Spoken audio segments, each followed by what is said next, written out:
Hey, Sally the Zombie Cheerleader here, and boy did I find a public service announcement for you. Well, I don't think it's a real factual documentary because it's a very anti-zombie documentary, and Sally doesn't like things that are anti-zombie and things that are completely wrong. But anyway, I thought I would submit this documentary to you anyway, so you are better prepared to handle what they have called a zombie epidemic. Of course, the narrator gets a few things wrong, like everything, but don't worry. I'll be there to tell the truth about zombies. Since I'm a zombie, and I'm kind of an expert on these matters because, you know, I'm a zombie. Anyway, I wouldn't necessarily call this a zombie epidemic. It's not like we're the plague. We're just undead. And surviving what? It's not like I want to hurt you or eat you or anything like that. We just want to give you a little hug is all. Alone, with no witnesses. Anyway, let's get to the documentary so Sally can fix it.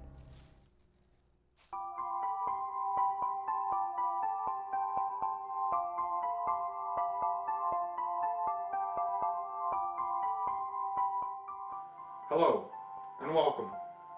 In today's modern world, science plays a very important part in our lives. We use scientific inventions every day. Although science is generally helpful, it opens doors to dangerous realms of disaster. With the technology to create the hydrogen bomb, humans have attained the ability to destroy our world. There are terrible, unintended side effects to these scientific advancements.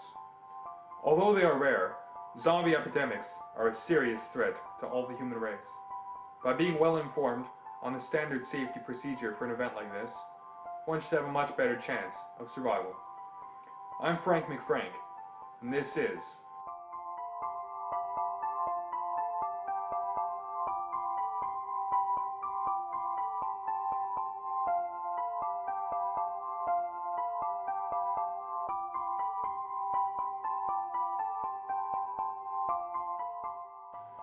In this video, we will show you the best course of action to take if ever you find yourself in the middle of a zombie attack. Let's begin. As soon as you learn that there is a zombie situation, you should try to stay away from other people. Wrong, that zombie is just looking for a hug. They may look like normal people, but if you get too close, they will try to attack. That zombie is clearly giving that fleshie a hug. Find shelter in some contained space. Oh, come on, that zombie did not finish hugging that fleshie, so he's very agitated right now. Now he has to improvise, break a window so he can go in and finish the job of hugging that fleshie. Then as soon as you run out of gas, you will be at the mercy of the dead. And we prefer the term non-living. Don't worry about breaking and entering. And both of those fleshies are acting aggressively and have scared the zombie, and so now the zombie has to go and protect himself. And they're being the aggressors, look at that. Proceed to take everything you can move and nail it up over any openings that need fortification. And see, the fleshies have broken into a home and now they're vandalizing the house. Who's the bad guy now? Tell me, who's the bad guy? Use it to block the entrances. A zombie would never do this to a fleshie's home. Under any circumstances, remove these barriers, as any attempt to escape will likely be a failure. Wrong! The graveyard zombie saw what those fleshies did to the house, so the graveyard zombie went to get other zombies to go help and fix the house that those fleshies destroyed, and so now the fleshies are acting like victims. Help! Help! The zombies are attacking! We don't know what's going on! They're coming to eat us! Oh, somebody help us! No, they just don't want to get caught. They know they're in trouble, and that's why they're acting this way. Is a good idea, and you may receive helpful advice on further steps to take. Here's some advice. Let the zombies in so they can fix the house. Even though you've reinforced all the building's openings, it is still a good idea to keep your distance. Crafty zombies may try to penetrate your defenses, so you must constantly be on guard. Actually, those are fleshy carpenters, and they're trying to get a feel for the size of the room. You may wish to scare them off a bit. Generally, the dead are afraid of fire. Everything is afraid of fire. So far, the only aggressive behavior I have seen in this documentary is from the fleshies. I have seen zombies try to hug fleshies. I have seen zombies try to fix a house that fleshies have destroyed. Now they're trying to set the zombies on fire. Now that poor zombie is on fire. And the last thing you want to do is burn down your shelter. In the event that you are confronted face to face with a zombie and are forced into combat, there are several things to be aware of. Because they are already dead, they are relatively immune to most physical attacks. Wrong! If you hit us, poke us with a stick, or pull us apart limb from limb, which happens once in a while, that stuff really stings. Don't assume that we can't feel pain. We do. One technique, however, seems to work with excellent efficiency. Well, there's no problem. If you had a gun, shoot him in the head. That's a sure way to kill him. A sure way to kill anything is to shoot it in the head. Why just shoot zombies in the head when we haven't done anything? Look at this documentary. Have you seen us do anything yet?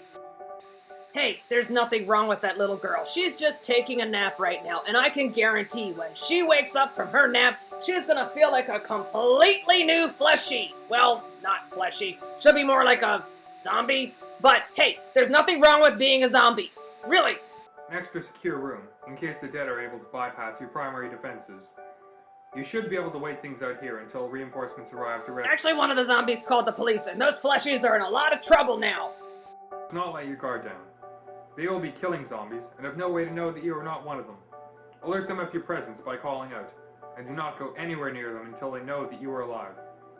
Being with other people in the event of an undead attack can be to your great advantage, if you follow these simple rules. No breaking and entering. Cooperate with other people. Fighting among yourselves in such dire circumstances will only hurt you in the end. Stick together. The moment a group splits up, they weaken themselves considerably. No, don't listen to him. Split up. Be by yourself. Be rational. You're no good to anyone if you can't keep yourself together. Well, that's all there is to it. If you follow our every direction, there is an excellent chance that you will survive unscathed through a zombie epidemic. Of course, we're not guaranteeing anything. I'm Frank McFrank. Thank you for your time. I have fact-checked Mr. Frank Franken, and he is completely wrong on everything he said.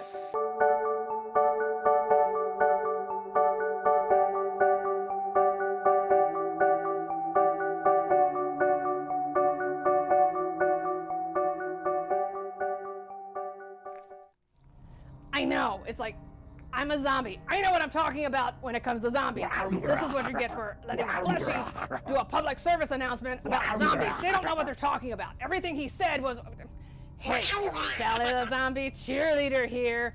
And did you like my zombie public service announcement? Did it make sense? Well, kind of made not a lot of sense. Anyway, did you see how I fixed all the wrong things Mr. Frank Frankenfurter told you? Or whatever his name was. It just goes to show you, never trust the fleshie. Shut up! Well, maybe to hug them and, you know, they're the best and so good. Oh, yummy. Anyway, you know, if you want an expert on zombies, don't go to a fleshie. They'll just get it all wrong. Go to the source. Ask a zombie. And if a zombie wants to approach you, let them. They just want to give you a hug, alone with no witnesses. Are you crazy? Anyway, this is Sally the Zombie Cheerleader saying, bye! Don't fear the zombie!